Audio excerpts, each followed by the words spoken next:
আমার কাছে এমন একটা এক্সেল শিট আছে যেখানে কিছু স্টুডেন্টের নাম লেখা আছে এবং নাম্বার দেয়া আছে। আমাকে বলল এটা রেজাল্টটা বের করে দাও, কে কে পাস করেছে আর কে কে ফেল করেছে। তখন আমি কি করব? আমি কি একটা একটা করে PA, পাস ফেল এভাবে লিখব? না, আমি এভাবে লিখব না। আমি একটা সূত্র ইউজ করে সবারটা একসঙ্গে বের করে ফেলবো। তা আমরা যে ফর্মুলাটা ইউজ করব সেটাকে বলে ইফ ফর্মুলা। আমি এর জন্য কি দিব? ইকুয়াল দিব, ইকুয়াল ইফ দিব, আমি ব্রেকেট দিলাম। ব্রেকেটের পর দেখেন আমাকে বলছে লজিক্যাল টেস্ট। লজিক্যাল টেস্ট হচ্ছে আমার এই নাম্বারটা আমি এখানে সিলেক্ট করে দিলাম। এখন আমার হচ্ছে ক্রাইটেরিয়া যে আমাকে বলে দিয়েছে যে 30-এর উপরে মার্কস পেলে পাস এবং 30-এর কম মার্কস পেলে ফেল ধরবেন। তাহলে আমরা ফর্মুলাটা কি দিব? তাহলে আমরা গ্রেটার দেন 30 দিলাম। 30 দিয়ে আমি একটা কমা দিলাম। এখন আমাকে বলছে ভ্যালু ইফ ট্রু। আমাদের সঠিক কোনটা আমরা বের করব সেটাকে বের করতে বলছে। তখন আমি এটাকে ইনভার্টেড কমার ভিতরে পাস দিব।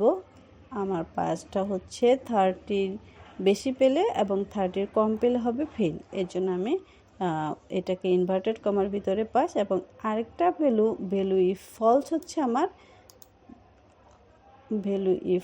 হচ্ছে আমার কি ফেল। তাহলে আমরা ফেলটাকে দেব FAIL, ফেল দিয়ে ইনভার্টেড কমা দেব। তারপর আমি এটাকে ব্রেকেট ক্লোজ করে দেব। এখন আমি এন্টার দিলে দেখেন আমার এখানে পাস লেখা আসছে যে রেবেকা 55 পেয়ে পাস করেছে। এখন আমি এইখানে পুরাটাকে এই যে দেখেন এই কর্নারে একটা বিন্দুর মতো একটু বোল্ড হয়ে আছে, এখানে ধরে আমি নিচের দিকে ড্র্যাগ করে দেব। সবার নাম্বারটা চলে আসবে, কে কে পাস করেছে, কে কে ফেল করেছে। দেখেন এই যে এটা ফেল করেছে, এটা ফেল করেছে, এটা ফেল করেছে, এভাবে। এখন আমাকে আবার বললো আমার কিন্তু কাজ হয়ে গেছে, আমার রেজাল্ট বের হয়ে গেছে, কে কে পাস করেছে, কে কে ফেল করেছে সেটা আমি পেয়ে গেছি।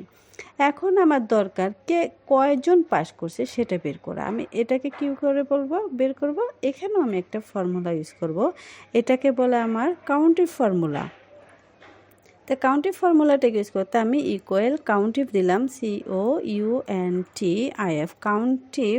আমি আবার ব্রেকেট ক্লোজ করলাম। এখন দেখেন আমাকে বলছে রেঞ্জ। তা আমার রেঞ্জ হচ্ছে এই যে পাস ফেলের ঘরটা আছে সেটাকে আমি কি করে দেব? সিলেক্ট করে দিব। আমার ঘরটাকে আমি সিলেক্ট করে দিলাম। সিলেক্ট করার পরে এখন আমি কি করব? দেখেন এই যে রেঞ্জের পরে একটা কমা আছে, কমা দিলাম। আমার ক্রাইটেরিয়া চাচ্ছে। আমার ক্রাইটেরিয়া কি? আমি ইনভার্টেড কমার ভিতরে দিলাম আমাকে আগে পাস দেখাও। তো আমি পাসটাকে আগে বের করব, কে কে পাস করেছে এটাকে আগে বের করলাম। পাস লিখে আমি ব্রেকেট ক্লোজ করে দিলাম। আমি এন্টার দিব। দেখেন আমার 32 হচ্ছে পাস করেছে আর ফেল করেছে কয়জন আমি এখানে লিখি। একইভাবে ফর্মুলা ইউজ করব, ইকুয়াল দেব, COUNT কাউন্ট ইফ দেব। কাউন্ট ইফ দিলে আমার ব্রেকেট দিলেই আমার এটাকে আসবে। আবার রেঞ্জ দিতে বলছে, রেঞ্জের এই রেজাল্টের পাশের ঘরের এইটাকে আমি সিলেক্ট করে দিব। সিলেক্ট করার পরে এই যে দেখেন আমি সিলেক্ট করলাম। এখন আমার চাচ্ছে কি ক্রাইটেরিয়াটাকে আমি ইনভার্টেড কমার ভিতরে, আমি তো পাস বের করেছি, এখন আমার ফেল দরকার, FAIL ফেল বের করলাম। বের দিয়ে আমি ইনভার্টেড কমা দিয়ে আমি ব্রেকেট ক্লোজ করে দিলাম। ক্লোজ করার পর আমি এন্টার দিলাম। দেখেন আমার 6 জন ফেল আছে। তো আমরা দেখতে পাচ্ছি 32 জন পাস এবং 5 জন ফেল করেছে। ঠিক আছে, আমরা এখন দেখেন কত সহজে এই অনেক বড় ডাটাগুলো নিয়ে কাজ করতে পারবো। এখানে তো আমার অল্প একটু ডাটা, আপনারা যখন কাজ করবেন অনেক বেশি ডাটা নিয়ে কাজ করবেন তখন আপনাদের জন্য অনেক সুবিধা হয়ে যাবে।